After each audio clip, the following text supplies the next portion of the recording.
Next आप लोगों का टॉपिक होने वाला है electrostatic potential at any point due to electric dipole. इससे पहले हमने इस शॉर्ट इलेक्ट्रिक डाइपोल की वजह से एक्सियल लाइन पे हमने इलेक्ट्रिक फील्ड इंटेंसिटी निकाली, इक्वाटोरियल लाइन पे इलेक्ट्रिक फील्ड इंटेंसिटी निकाली, eight any point electric field intensity हम निकाल चुके हैं।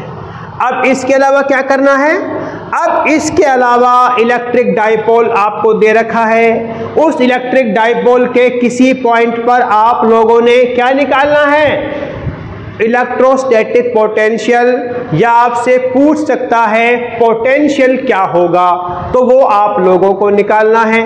तो इसको निकालने के लिए सबसे पहले हम एक इलेक्ट्रिक डाइपोल मान लेते हैं। क्या मान लेते हैं? हम सबसे पहले एक इलेक्ट्रिक डाइपोल हमने मान लिया कि ये आप लोगों का ए बी इलेक्ट्रिक डाइपोल है, और इस इलेक्ट्रिक डाइपोल के ए पॉइंट पर माइनस क्यू चार्ज है और बी पॉइंट पर प्लस क्यू चार्ज है या पॉजिटिव क्यू चार्ज है। ठीक है, अगर हम यहाँ पे निकालें तो उसको इक्वाटोरियल पॉइंट माना जाएगा, अगर हम यहाँ पे निकालें तो एक्सियल लाइन पे माना जाएगा। अब यहाँ पे कह रखा है एट एनी पॉइंट, तो क्या करते हैं, माना कि ये हमारा ए बी इलेक्ट्रिक डाइपोल का यहाँ पर सेंटर हमने O मान लिया, सेंटर O मान लिया, और इसके अलावा आप लोग जानते हो इलेक्ट्रिक डाइपोल की जो डाइपोल लेंथ होती है वो 2a होती है। क्या होती है? 2a होती है। तो यहाँ से यहाँ तक का जो डिस्टेंस आपका हो जाएगा, लेंथ आपका हो जाएगा a हो गया, और यहाँ से यहाँ तक का जो डिस्टेंस है, लेंथ है, वो आपकी a हो जाएगा। a प्लस a 2a आपका होता है। समझ आ गया? अब यहाँ पर हम मान लेते हैं, क्या मान लेते हैं? मान लेते हैं कि यहाँ पर हमारा कोई पॉइंट है, यहाँ पर हमने मान लिया कि आपका P पॉइंट है। इस P पॉइंट पर हमको इलेक्ट्रोस्टैटिक पोटेंशियल या पोटेंशियल हमको निकालना है। इस इलेक्ट्रिक डाइपोल की वजह से हमने जैसे निकाला था कि पहले नेगेटिव चार्ज की वजह से इलेक्ट्रिक फील्ड इंटेंसिटी निकाली थी, फिर पॉजिटिव चार्ज की वजह से इलेक्ट्रिक फील्ड इंटेंसिटी निकाली थी, उसी को फॉलो करते हुए, उसी मेथड को फॉलो करते हुए हम यहाँ पर, मतलब उसी तरीके से हम यहाँ पर पहले इसकी वजह से इलेक्ट्रिक फील्ड इलेक्ट्रोस्टैटिक पोटेंशियल निकालेंगे, फिर इस चार्ज की वजह से यहाँ पर इलेक्ट्रोस्टैटिक पोटेंशियल निकालेंगे। मान लेते हैं कि जो आप लोगों का ये सेंटर है, इस सेंटर से इस जो आपका P पॉइंट दे रखा है, इस P पॉइंट का डिस्टेंस हम मान लेते हैं कि ये आपका R दे रखा है। क्या दे रखा है? R दे रखा है। तो हम डिस्टेंस क्या माना? यहां से यहां तक का डिस्टेंस क्या माना हमने? R मान लिया। कोई दिक्कत? जब हम इसकी वजह से इस पर इलेक्ट्रोस्टैटिक पोटेंशियल निकालेंगे तो इन दोनों के बीच का डिस्टेंस हमको चाहिए ना, तो यहां से हम अगेन इसको हम मिला देंगे। यहां से हमने इसको मिला दिया। ठीक है, अब इसके अलावा इस डिस्टेंस को हमने मान लिया R1। क्या मान लिया? R1 मान लिया। ठीक है, अब यहां से जब हम इसकी वजह से इस पे इलेक्ट्रोस्टैटिक पोटेंशियल निकालेंगे तो इनका डिस्टेंस भी हमको चाहिए, तो इससे हम यहां पर इस तरह मिला देंगे। मिला दिया। ठीक है, और इस डिस्टेंस को हम R2 मान लेंगे। और हम मानते हैं कि जो आपका ये R डिस्टेंस है, यहां पर O पॉइंट पर एंगल थीटा बना रहा है। क्या बना रहा है? एंगल थीटा बना रहा है। समझ आ गया? अब यहां पर हम इस पर इलेक्ट्रोस्टैटिक पोटेंशियल बड़ी आसानी से निकाल सकते हैं। ठीक है, जो हमने किया है हल्का सा उसको यहां पर लिख लेते हैं। क्या किया हमने? लेट अस कंसीडर, आओ हम मान लेते हैं। हम का मतलब मैं और आप, हम सब है ना, तो हम हो गए ना, हो गए नहीं हो गए, तो फिर हम मानते हैं। Let us consider an electric dipole consist minus q charge at A and positive q charge at B, and 2A be the dipole length, and चलो एंड बहुत काफी हो गया। डाइपोल मोमेंट, डाइपोल मोमेंट क्या होता है? P is equal to Q into 2A। Dipole moment P is equal to Q into 2A आपका होता है। यह हल्का सा हमने लिख लिया, ठीक है, इतना बहुत है ना, ज्यादा लिखने की जरूरत नहीं है। जहां ज्यादा लिखने की जरूरत है मैं वहां आपको बता देता हूं, ठीक है। तो क्या हो गया, अब आपको मैंने एक बात बतलाई थी। क्या बतलाया था मैंने आप लोगों को बतलाया था कि जब हम इलेक्ट्रोस्टैटिक पोटेंशियल निकालते हैं नेगेटिव चार्ज की वजह से, तो इलेक्ट्रोस्टैटिक पोटेंशियल भी नेगेटिव आएगा, उसकी वैल्यू भी नेगेटिव आएगी। अगर पॉजिटिव चार्ज दे रखा है तो इलेक्ट्रोस्टैटिक पोटेंशियल की वैल्यू भी आपकी पॉजिटिव होगी, ठीक है। तो अब हम क्या करते हैं, अब हम माइनस Q की वजह से P पॉइंट पर इलेक्ट्रोस्टैटिक पोटेंशियल निकाल लेते हैं, ठीक है। और यहां पर हम क्या लिख लेते हैं, यहां पर हम जो डिस्टेंस है OP is equal to R हमको दे रखा है। इसके अलावा AP कितना दे रखा है, R1 दे रखा है कि नहीं, जो हमने माना है। इसके अलावा BP क्या माना है, R2 हमने डिस्टेंस माना है, ये माना है।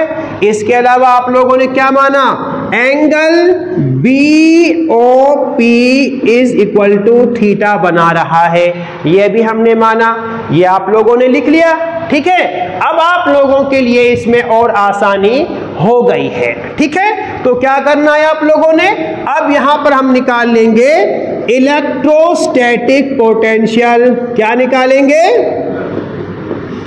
Electrostatic potential at P due to minus Q, negative charge की वजह से।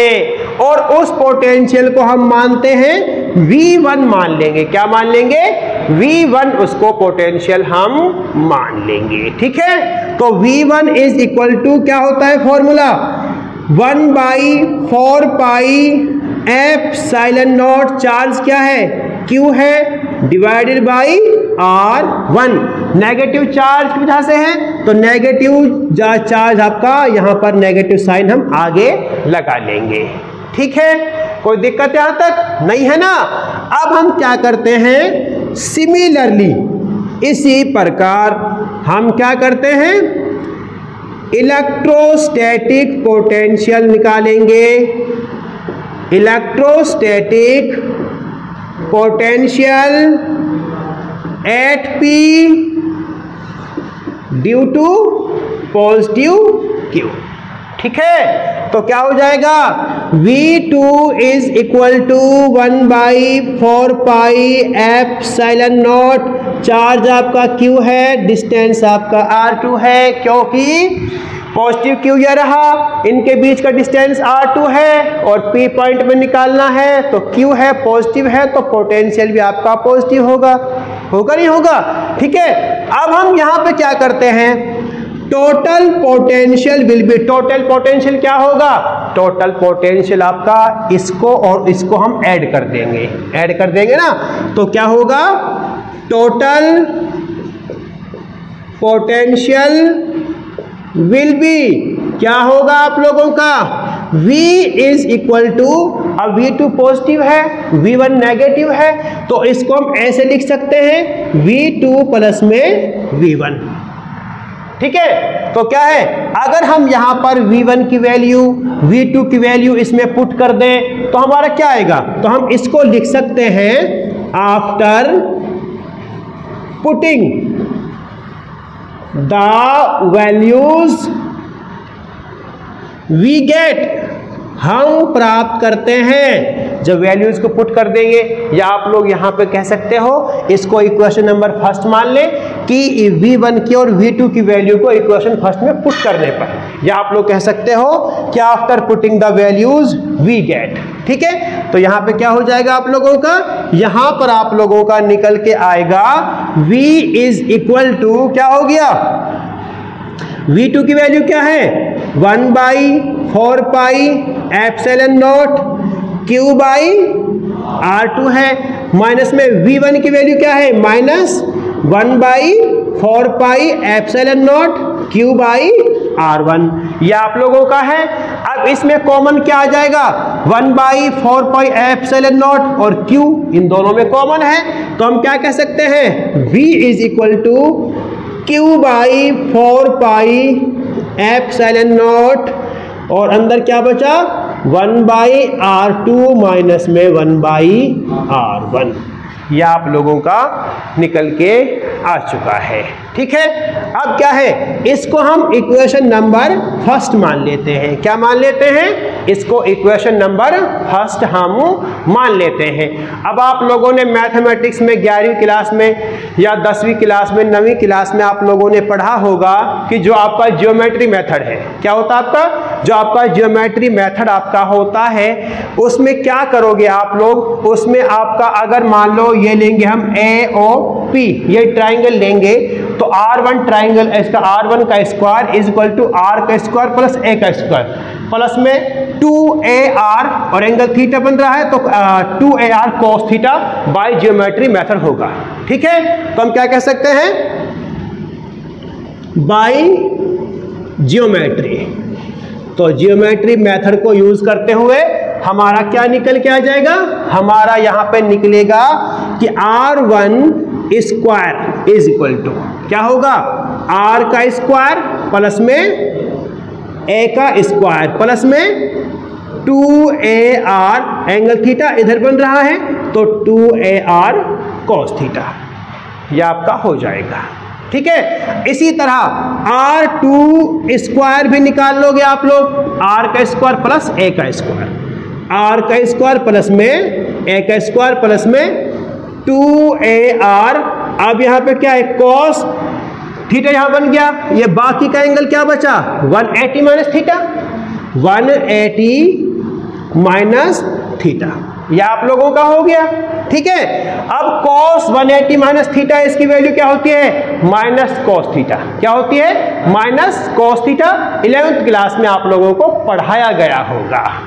ठीक है, नहीं पढ़ाया, अच्छा, तो R2 की वैल्यू क्या हो गई, R2 का square is equal to R का स्क्वायर प्लस में A का स्क्वायर माइनस में 2AR cos थीटा, ये आप लोगों का हो गया, क्योंकि cos 180 minus theta minus cos theta होता है, तो ये माइनस साइन आपका वहां से निकल के आया है। ठीक है,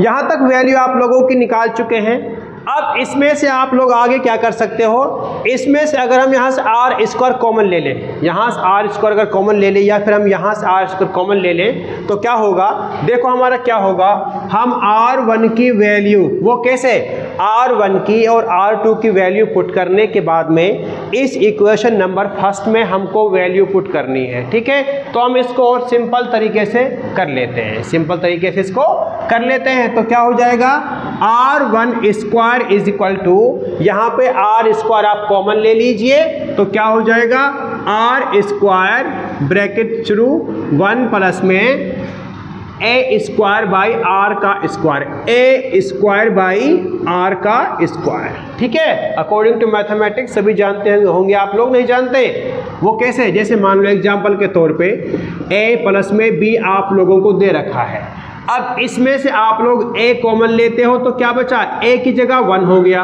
और B के पास में, B के साथ में A नहीं है, तो B को हम A से डिवाइड कर देंगे। ठीक है, जब आप इसको अंदर मल्टीप्लाई करोगे तो आपको यही निकल के आएगा, वो कैसे, अंदर मल्टीप्लाई करो, ए वन जा ए प्लस में बी बाई ए इंटू में ए से ए कट गया तो क्या बचा, ए प्लस बी ही आपका बचा ना। तो इस तरह हम इसको यहाँ पर कॉमन ले सकते हैं, इसको हम यहाँ पर क्या कर सकते हैं, कॉमन हम यहाँ पर ले सकते हैं। तो क्या है आपका, इसी तरह हम इसको यहाँ पर सॉल्व कर रहे हैं। ठीक है, तो देखो क्या होता है, ए स्क्वायर बाई आर का स्क्वायर और यहाँ पर क्या बचा आपका प्लस में 2AR कॉस थीटा। आर का स्क्वायर कॉमन लिया आप लोगों ने, आर स्क्वायर यहाँ पे हो जाएगा। ठीक है, अब यहाँ पे क्या है, अगर हम आर स्क्वायर की एक पावर से आपका आर यहाँ पर कैंसिल आउट हो जाएगा तो आप लोगों का ये बचेगा। तो इसको बचने के साथ में हम क्या करते हैं, अब यहाँ से आगे आप लोगों को करना है, आप जानते हो जो आपका आर डिस्टेंस है वो आपका ए से काफ़ी बड़ा है। अगर हम इनको कंपेयर करते हैं, जानते हैं ना हम इस बात को, तो हम इसको कंपेयर करते हैं, आर डिस्टेंस आपका ए से काफ़ी ज़्यादा बड़ा है। अगर इनको कंपेयर करेंगे तो फिर आपका क्या हो जाएगा, आर बाई ए आपका क्या हो जाएगा, और छोटा हो जाएगा, बी स्मॉल वैल्यू आपकी। तो स्मॉल वैल्यू होने के साथ में अब हम क्या करेंगे, A square by R square, क्या यहाँ पर A square by R square को नेग्लेक्ट कर देंगे and A square by R square be neglected. इसको हमने यहाँ पर क्या कर दिया, नेग्लेक्ट कर दिया। तो क्या हो जाएगा, तो R1 की वैल्यू हमारी निकल के आएगी, R1 square is equal to R square 1 plus में, यह आपका नेग्लेक्ट हो गया।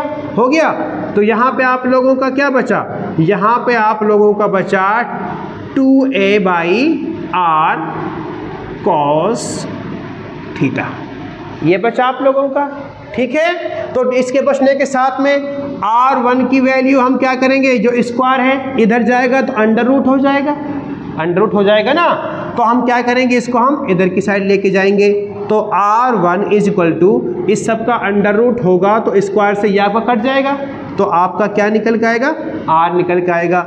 और ये अंदर क्या बचा, 1 प्लस में 2A by R cos theta, और अंडर रूट को हम 1/2 के फॉर्म में भी लिख सकते हैं ना। तो ये हमने लिख दिया। अब हमको निकालना क्या है, 1/R1 निकालना है, 1/R2 निकालना है। तो इसको हम कैसे कर सकते हैं, 1/R1 इज इक्वल टू 1 के बाई कर देंगे इसको, तो 1/R और यहाँ पे क्या हो जाएगा, 1 प्लस में 2A बाई आर और यहाँ पे क्या हो जाएगा, cos थीटा। इसकी पावर अब नीचे जाएगी ऊपर आएगी, तो पहले प्लस की है 1/2, तो अब यह क्या हो जाएगी, माइनस की 1/2 हो जाएगी। ठीक है, इसी तरह आपकी 1/R2 की वैल्यू यहाँ से निकल जाएगी। ठीक है, तो क्या करोगे आप लोग करोगे सिमिलरली, इसी तरह 1/R2 की वैल्यू आप निकाल ली, 1/R और यहाँ पर 1 माइनस साइन है वहाँ पे, तो क्या हो जाएगा, माइनस 2A बाई आर हो गया और यहाँ पर cos थीटा हो गया, अगेन पावर 1 माइनस 1/2 हो जाएगी। इसी तरह हमारी ये निकल के आएगी। समझ आ गया। अब इन वैल्यूज को इस इक्वेशन फर्स्ट में हम पुट कर सकते हैं ना।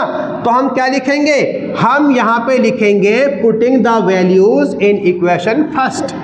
क्या लिखेंगे, putting the values in equation first.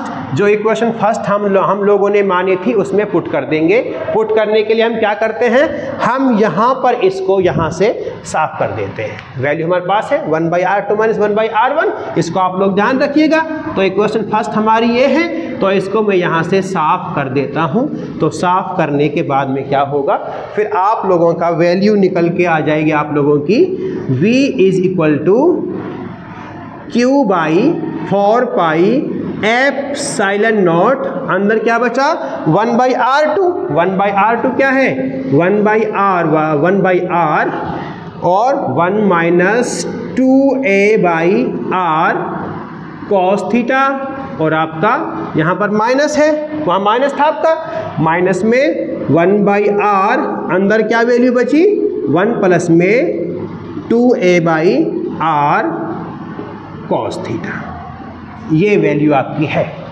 ठीक है, अब यहां पर क्या है आपका, इसकी पावर -1/2, यहां पर पावर तो क्या है आपकी -1/2 पावर है। यह आप लोगों का है, कोई दिक्कत यहां तक नहीं है ना।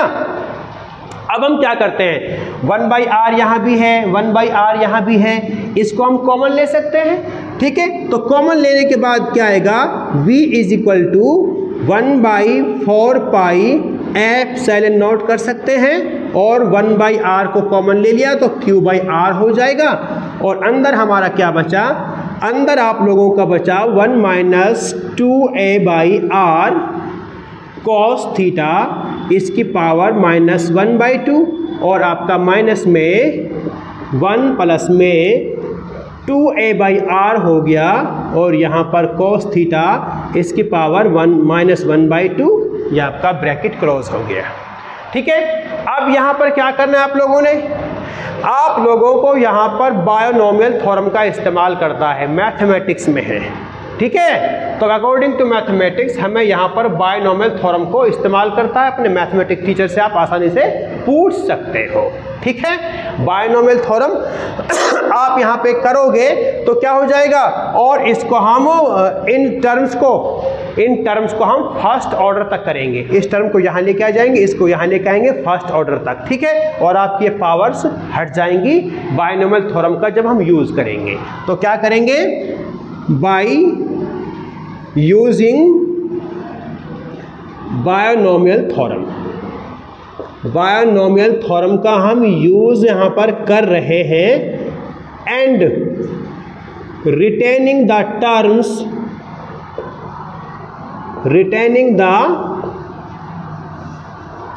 Terms in first order. किस ऑर्डर में, फर्स्ट ऑर्डर में उसको हम कर रहे हैं। तो क्या निकल के आ जाएगा, v = 1/4 pi epsilon not q/r आप लोगों का हो गया।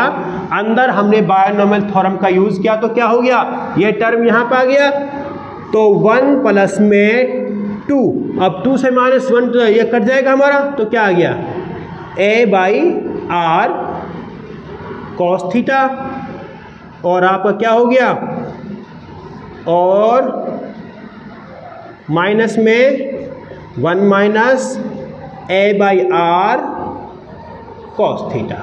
यह आपका बायोनोमियल थ्योरम को यूज किया, उसके बाद में टर्म हमारी आती है, वो यहाँ पर हमने उसको लिख दिया है। ठीक है, तो क्या करना है आप लोगों को, यहाँ से आगे यहाँ तक आपका निकल के आ गया।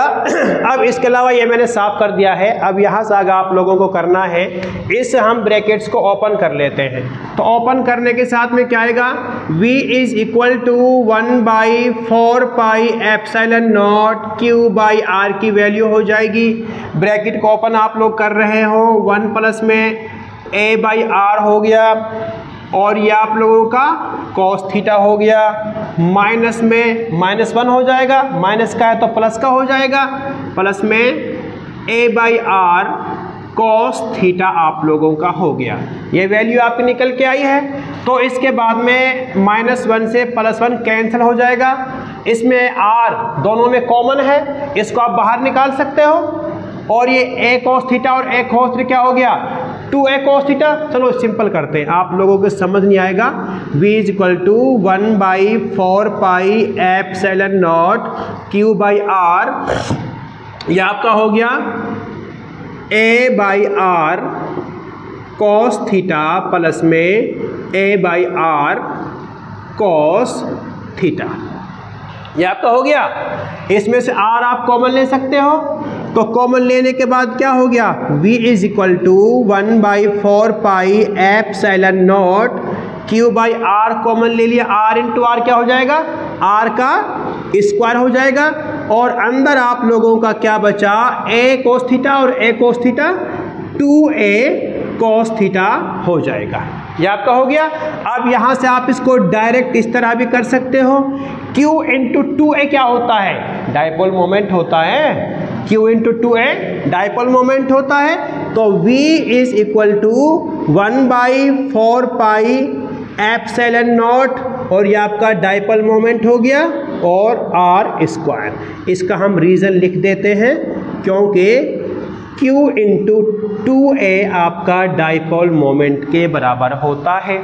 ये वैल्यू आपकी हो गई, ठीक है। अब इससे आगे आप लोग क्या करना है, अब इसको हम अगर वेक्टर फॉर्म में लिखना चाहें, किस में लिखना चाहें, अगर हम इसको वेक्टर फॉर्म में करना चाहें तो आप लोग क्या कर सकते हो, आप लोग इसको कर सकते हो, यहाँ पर क्या है, P हो गया Q into 2A cos theta, ये आपको Q इंटू 2A P हो गया, और यहाँ पर P के साथ में क्या बचा, cos थीटा भी तो बचा तो P इंटू cos थीटा, ये आप लोगों का बचा।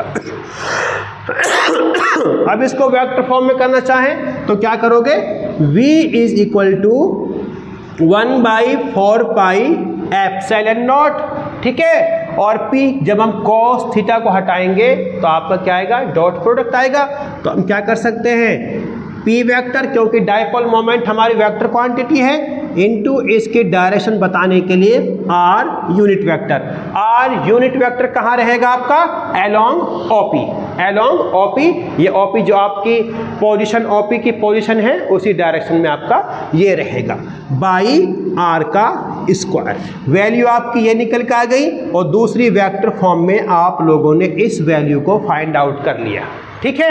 अब यहां से आगे अगर आप लोगों से पूछे, ठीक है, ये हमने एट एनी पॉइंट निकाला है, अगर आपसे पूछे कि एक्सियल लाइन पे क्या निकालो, इलेक्ट्रोस्टैटिक पोटेंशियल निकालो, इलेक्ट्रिक डाइपोल के एक्सियल लाइन पे इलेक्ट्रोस्टैटिक पोटेंशियल निकालो, तो आप लोगों को फिर क्या करना है, तो यहाँ पे आप लोग केस कर लोगे, क्या कर लोगे, इसकी केस की फॉर्म में कर लोगे, मतलब केस नंबर फर्स्ट हम यहाँ पे करते हैं, क्या करते हैं,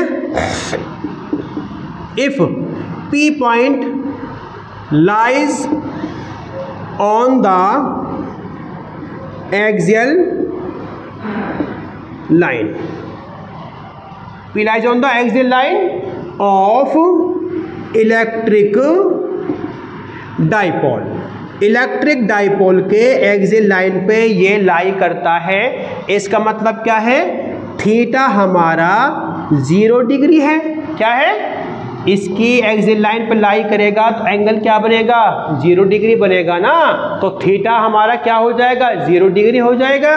तो 0 डिग्री होने के साथ में क्या पुट करेंगे, हम यहाँ पे पुट कर देंगे आप लोगों का electrostatic potential V is equal to 1/4 epsilon nought, और यहाँ पर P dipole moment cos 0 degree by R का स्क्वायर, और cos 0 का मान कितना होता है, cos 0 का मान 1 होता है ना, तो 1 होता है तो हम क्या पुट कर सकते हैं, तो हम यहाँ पर पुट कर सकते हैं कि V is equal to 1/4 epsilon nought P by R का स्क्वायर, ठीक है। और ये क्या आया, पॉजिटिव आपका आया, ये वैल्यू क्या निकल के आ गई, पॉजिटिव वैल्यू आपकी निकल के आ गई, क्योंकि cos 0 का मान, बिकॉज cos 0 का वैल्यू क्या होती है, 1 होती है।